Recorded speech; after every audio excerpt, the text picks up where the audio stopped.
صلى عليك الرحمن.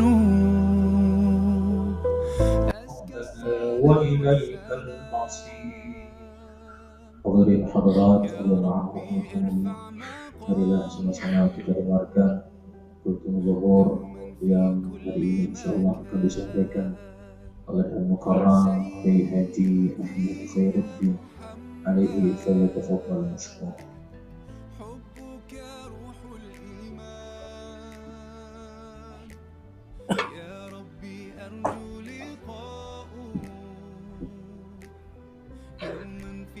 Bismillahirrahmanirrahim. Assalamualaikum warahmatullahi wabarakatuh. Alhamdulillah wassalatu wassalamu ala rasulillah wa la hawla wa la quwwata illa billah amma ba'd. Para alim ulama yang saya muliakan, wabil khusus guru saya khidmat kiram Kiai Haji Fawadi Lubis, Bapak Kiai Haji Maulana Al-Masqo, Kiai Haji Muhaimin dan Kiai Haji Burhan yang kami muliakan. Pada kita bersyukur kepada Allah karena alhamdulillah dengan izin Allah siang hari ini kita bisa bersilaturahim di tempat yang mulia ini guna melaksanakan salah satu kewajiban kita selaku hamba Allah yang beriman, yaitu sholat zuhur. Harapan kita tidak lain mudah-mudahan seluruh amal ibadah kita yang dasari iman kepada Allah senantiasa diterima dan dicatat sebagai amal soleh oleh Allah Subhanahu wa Ta'ala. Salam sejahtera menyambangan karibaan junjungan kita, anutan kita, baginda Rasulullah Sallallahu Alaihi Wasallam, beserta seluruh keluarga, para sahabat-sahabatnya, dan semoga Allah senantiasa mencucurkan rahmat kepada kita selaku pengikutnya yang setia. Amin lagi. Amin. Hadirin hadirat rahimakumullah, kita bersyukur kepada Allah karena setiap zuhur ini kita disampaikan, diberikan hukum yang alhamdulillah bertahun-tahun lamanya.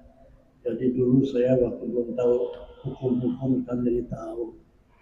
Antara lain saya baru tahu sekarang nikahin perempuan sekampung itu nggak boleh, haram hukumnya.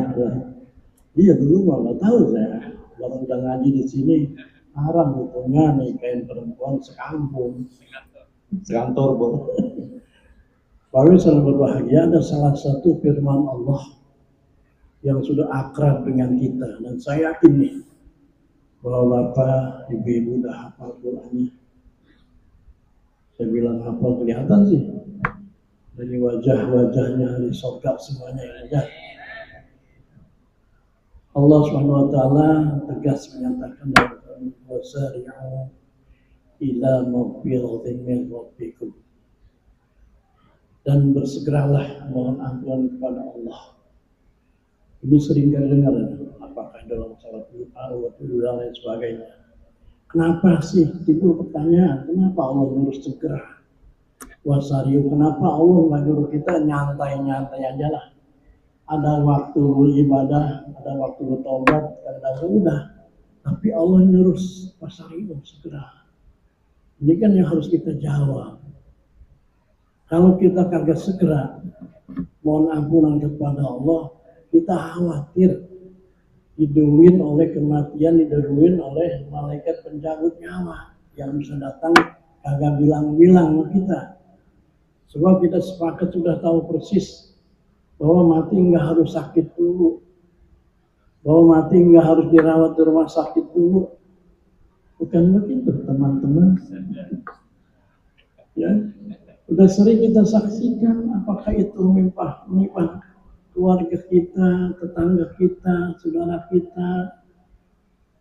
Pagi masih ngobrol, masih bercanda tuh orang sebenarnya. Tahu-tahu sore hari dikabarkan orang tersebut meninggal dunia. Sering kita saksikan seperti itu. Hadirin, kalau mereka yang meninggalnya dahsyat, tapi waktu hidupnya ibadahnya rajin, alhamdulillah.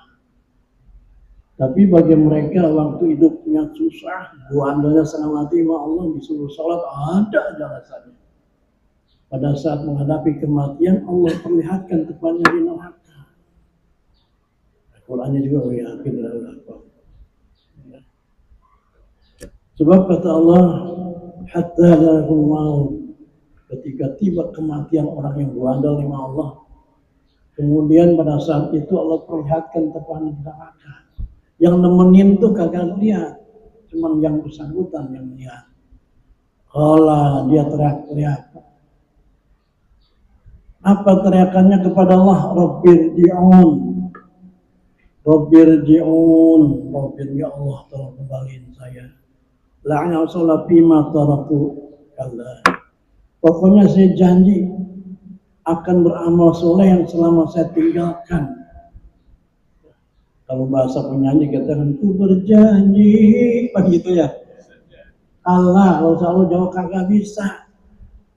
Penyesalan yang sangat-sangat terlambat. Kayak Fir'aun aja. Fir'aun kan pada saat matinya masuk Islam kan, pengen masuk Islam. Amantu bi Rabbi Musa wa Harun, lagi ingat-ingapan di lautan. Cuman udah terlambat. Kalau pas ditenggorokan udah tutup buku. Nggak bisa. Nah, kita nggak tahu persis kapan kita sekarang, kita nggak tahu kan. Nggak tahu. Keluar dari sini aja kita nggak tahu masih hidup atau enggak. Makanya kita berusaha, benar kata Allah, segera, jangan ditunda-tunda. Ya, kita kalau ditunda khawatir keburu-buruan malaikat menjauhnya. Terus kaitannya dengan ampunan, mohon ampun ini berarti berkaitan dengan masalah dosa kita. Dosa kita banyak banget, benar. Termasuk saya khususnya. Apalagi yang punya HP di dosanya banyak itu. Benar. Kalau ditelepon di mana posisi nih? Jawabnya OTW. Padahal masih di rumah. Dosa itu. Nabi yang bilang dosa gede tuh. Coba kata Nabi, Allah umakum bi'akbarik kabair. Maukah sampean beritakan kabar apa dosa yang gede? Ini kata Nabi. Salah satunya waqalu zur, kata Nabi. Dosa gede itu yaitu berkata dusta. Tuh. Dosa. Kenapa masuk dosa gede? Orang ngebohong, kan dirinya aja dibohongin. Apalagi orang lain. Banyaklah, bukan HP aja, banyaklah kita. Mau bini kadang-kadang kita ngebohong. Ya. Kalau duit kadang-kadang di peci, di kaos kaki, bilang kita kebutuhan dikit. Di sini mau enggak, gue sedikit. Nah banyaklah, ya banyak. Makanya kita segera mohon ampun Allah. Mumpung ada umur di sini banyak umur. Kenapa? Kadang kita udah amalnya ya. Tapi kadang-kadang kita masih belum benar-benar 100% masyarakat. Ini semuanya kata Nabi nasihat kita, ya, antara lain ya, kita ini yuhibbul hayat wa yatawal maut. Karena kita ini kata Nabi terlalu berlebihan mencintai kesenangan hidup. Jalan-jalan nggak habis-habisnya, nggak bosan-bosannya. Ya. Kuliner di Uber kemana katanya enak disamperin gitu. Ya. Lupa bahwasanya kita tiap hari di umur kematian bisa datang secara mendadak. Nah ini lupa, kan kamu udah meninggal kan yang dibawa cuma amal. Bahwa sekalian berbahagia, kita sering kali ya ikut nganter penguburan jenazah tetangga kita, saudara kita, ya kan? Ke kuburan ke makam. Itu kaya orangnya, tapi kan yang dibawa cuma apa? Cuma kain kapan. Biar kaya gimana juga, kain kapannya biasa aja, nggak berjahit. Nggak ada yang mentang-mentang kaya kain kapannya di bordil, pakai payet segala. Nggak ada. Ya. Nah, dibawa amal kalau ada. Makanya dari sekarang mumpung hidup mumpung hidup perbanyak amal kita dengan sebaik-baiknya. pakai kita kebiasaan kita waktu kemarin pulang kampung lah. Bapak yang punya kampung, saya mah kebetulan nggak punya kampung nih ya. Yang punya kampung kemarin Lebaran kan, apalagi nih tahun depan lagi Lebaran ini akan pulang kampung. Jadi sekarang kan kita siap-siap, ngumpulin duit dikit demi dikit. Bukan begitu teman-teman? Iya, supaya pada saat pulang kampung pada hari H duit kita cukup di kampung. Buat makan di kampung, buat nguruskan ponakan-ponakan, buat jalan-jalan di sana, cukup enak. Pede kita pulang kampung juga. Coba, saya yakin bahwa pernah pulang kampung pas-pasan ongkos. Karena di kampung ada sesuatu hal, apakah musibah dan lain sebagainya. Terpaksa pulang kampung, punya duit pas-pasan ongkos buat pulang lagi ke Tangerang. Sampai kampung nggak bisa kemana-mana. Di rumah aja, dia ajakin ponakan, yuk kita jalan-jalan bakso yuk, mie ayam. Lagi nggak sehat, padahal nggak punya duit. Bilang nggak punya duit, malu Pak. Bilang lu nggak enak badan, masuk angin kali ya tuh. Nggak punya duit begitu tuh. Coba kalau punya duit mah di kampung kita. Wih, ponakan ngajak kemana, jabanin sama kita, ayo berangkat. Wih, kalau bu nyanter angkot segala, yang mobil, punya duit. Nah, kasihkan di dunia maka pas pulang nggak punya duit karena kebablasan kita di dunia mah bisa minjem kita sama tetangga. Nanti sampai Tangerang kita bayar dia transfer. Itu ya. Di akhirat mau siapa minta tolongnya kita? Ma anak kagak. Jangankan di akhirat, di dunia aja anak kagak bisa nolongin kita. Tahu apa nih? Sekolin anak dari TK sampai kuliah jabanin kita ngutang-ngutang kita. Apalagi ini ASN ini itu SK di Bank Jamur itu kagak di pesantrenin itu demi anak kuliah supaya jadi sarjana. Bener ya? Mau ketawa aja ngaku kali lo. Coba tuh ya. Udah selesai sarjana, punya kerjaan, punya duit sendiri, apa mikirin kita? Kagak. Dia mikirin anak orang lain. Kawin tuh, kawin, punya anak, gak punya pembantu, dua-duanya kerja, laki bini, nitip tuh anak kita ke engkong itu. Namanya engkong, mama cucu kan sayang banget, tapi minta jajan apa aja dikasih. Sehari bisa 50.000, 100.000 habis tuh cucu. Sebulan tuh anak kita ngasih cuma 300.000, bertekor kita. Tuh di dunia tuh, ya makanya dari sekarang kita perbanyak amal ya, mumpung masih ada hidup kita. Sebab Nabi udah jelas ya, dunia masuralu akhirat, dunia ladang akhirat. Obsesi kita di akhirat. Apapun profesi kita, ASN dan sebagainya, niatkan ibadah kepada Allah. Supaya kita selamat enak, perbanyak seperti sekarang. Ya, alhamdulillah, sudah sering disampaikan di sini. Atau dalam bahasa penyanyi dikatakan berulang kali, dan itu kali-kali ingatkan bahwa untung seperti sekarang ini kayaknya cuma begini doang, tapi pahalanya kan masya Allah gede lagi boleh. Kan Nabi yang bilang, saya menyampaikan doang di bawah berapa itu kata Nabi, kalau misalnya khairun qiyami lailatan, ini untung seperti ini pahalanya jauh dibandingkan dengan sholat semalam suntuk. Amin atau bayangin semalam suntuk, saya mah nggak sanggup dari isya sampai subuh sholat, nggak sanggup saya mah. Tahu percaya cuma ingin mah. Kemarin aja waktu bulan puasa 23 rakaat doang gitu, mas malesan. Apalagi imamnya bacanya tartil, udah enak bener kita tuh. Coba waktu inget kayak kita inget dulu waktu tarawih kemarin, pas ketua imamnya bacaan tartil, Bismillahirrahmanirrahim, Alhamdulillahirabbil alamin. Itu makmum atin banget, sholat sini lama bener. Tuh ya, makanya dengan Seperti ini alhamdulillah nambah lagi bekal kita. Nah, sebab kita penting sekali memperbanyak berbekal sesuai dengan arahan Rasulullah pada kita wasadiz zada fa inna syafara tawil. Banyakin bekal kata Nabi.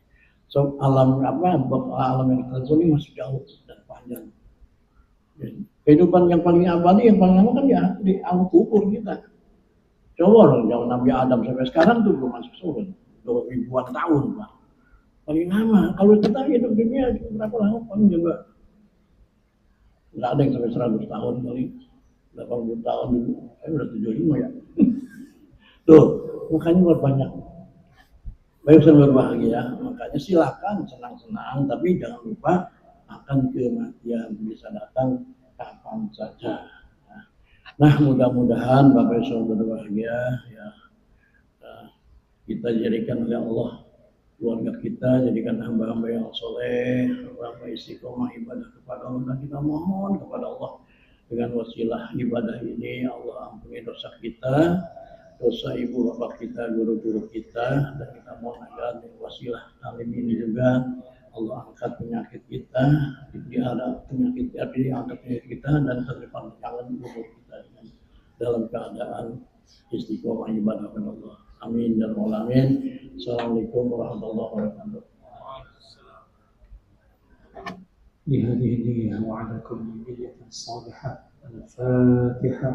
أعوذ بالله من الشيطان الرجيم. بسم الله الرحمن الرحيم. الحمد لله رب العالمين الرحمن الرحيم مالك يوم الدين إياك نعبد وإياك نستعين اهدنا الصراط المستقيم صراط الذين أنعمت عليهم غير المغضوب عليهم ولا الضالين آمين. بسم الله الرحمن الرحيم. الحمد لله رب العالمين حمدا يوافي نعمه ويكافئ مزيده. يا ربنا لك الحمد كما ينبغي لجلال وجهك الكريم ولعظيم سلطانك. اللهم صل وسلم وبارك على سيدنا محمد وعلى آله وأصحابه أجمعين. اللهم اغفر لنا ذنوبنا ولوالدينا وارحمهم كما ربنا صغارا ولجميع المؤمنين والمؤمنات والمسلمين والمسلمات الأحياء منهم والأموات برحمتك يا أرحم الراحمين. ربنا ظلمنا أنفسنا وإن لم تغفر لنا وترحمنا لنكونن من الخاسرين.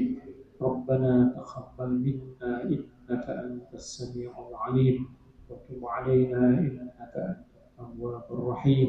ربنا آتنا في الدنيا حسنة وفي الآخرة حسنة وقنا عذاب النار. اللهم أعنا على ذكرك وشكرك وحسن عبادتك. وصلى الله على سيدنا محمد وعلى آله وأصحابه أجمعين والحمد لله رب العالمين. صلى الله. الحمد لله الحمد لله all praises to Allah.